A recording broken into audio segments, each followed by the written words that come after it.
Assalamualaikum warahmatullahi wabarakatuh. Perkenalkan, nama saya Kairia, mahasiswi dari Program Studi Pariwisata Universitas Nasional. Pada kesempatan kali ini, saya akan menyampaikan materi dari mata kuliah Akomodasi dan Restoran untuk melengkapi ujian tengah semester. Materi pertama yaitu mengenai industri pariwisata. Industri pariwisata ini adalah kumpulan dari usaha-usaha yang berkecimpung di dunia pariwisata. Dan mereka ini terdiri dari 7 usaha yang memiliki hubungan saling keterkaitan untuk menghasilkan barang ataupun jasa yang nantinya akan berguna untuk memenuhi kebutuhan pengunjung dalam melaksanakan kegiatan wisatanya. Apa aja usaha-usaha yang ada di dalam industri pariwisata? Yang pertama itu adalah akomodasi, di mana akomodasi ini bertugas atau berfungsi untuk menyediakan tempat penginapan sementara untuk wisatawan-wisatawan yang ingin berlama di daerah wisata yang dikunjunginya. Lalu yang kedua ada jasa boga atau restoran. Tentu ini adalah usaha yang berfungsi atau bertugas juga untuk menyediakan asupan konsumsi makanan dan minuman kepada wisatawan. Yang ketiga ada transportasi atau jasa angkutan, baik transportasi darat, udara, dan laut, mulai dari pesawat, bis, dan juga kapal. Yang keempat ada tempat penukaran uang atau money changer. Semisal ada wisatawan dari luar negeri datang ke Indonesia, tentu saja wisatawan internasional ini perlu menukarkan uang ke dalam bentuk rupiah. Nah, wisatawan ini akan menukarkan uangnya di money changer. Yang kelima ada atraksi wisata. Keenam ada cindramata atau biasanya disebut oleh-oleh oleh orang Indonesia.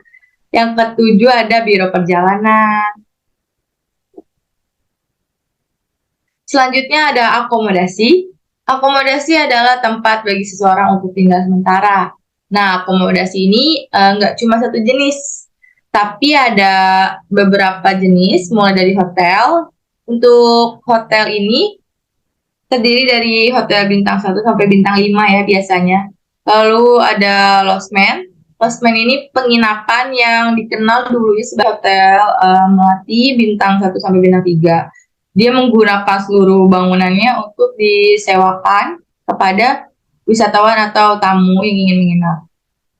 Kemudian ada guest house. Guest house ada penginapan yang bangunannya itu sederhana dan disewakan kepada wisatawan maupun tamu secara umum. Bentuknya serupa seperti wisma. Lalu ada pondok. Pondok ini suatu penginapan yang menggunakan tempat tinggal pribadi. Jadi digunakannya hanya setengahnya saja. Yang setengah untuk tempat tinggal, yang setengah untuk disewakan. Dan bayarnya ini per hari. Selanjutnya ada cottage. Cottage ini juga suatu penginapan yang menggunakan seluruh bangunannya dan menyediakan fasilitas tambahan.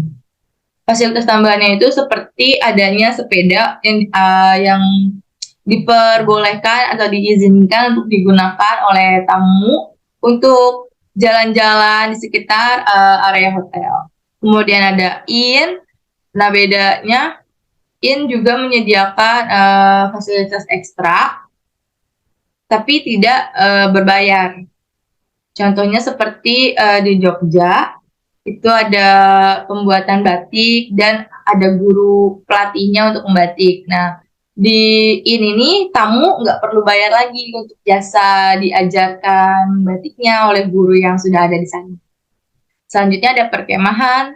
Nah, perkemahan ini penginapan yang adanya itu di outdoor atau di wisata alam terbuka hijau, dan bangunannya itu nggak dari tembok, tapi menggunakan tenda yang anti air. Terus sekelilingnya itu banyak pohon-pohon, udara segar, seperti di pegunungan, misalkan biasanya itu di puncak atau enggak di Bandung. Selanjutnya materi mengenai tata graha. Tata graha itu juga biasanya dikenal ya di kuping orang-orang kebanyakan itu housekeeping. Housekeeping itu salah satu bagian yang ada di dalam hotel tugasnya menangani hal-hal yang berkaitan dengan keindahan, kerapihan, kebersihan, kelengkapan, dan juga kesehatan seluruh kamar, serta area-area umum yang ada di sekitar hotel. Gunanya apa sih menjaga keindahan hotel? Gunanya adalah untuk atau supaya seluruh tamu dan karyawan betah dan merasa aman serta nyaman saat berada di dalam hotel. Selanjutnya mengenai penerimaan tamu. Penerimaan tamu adalah salah satu bagian dari operasional sebuah hotel yang mana tugas dari bagian utamanya itu adalah menerima tamu. Biasanya dilakukan atau ditugaskan kepada bagian front office. Selanjutnya mengenai tahapan-tahapan dalam proses penerimaan tamu rombongan.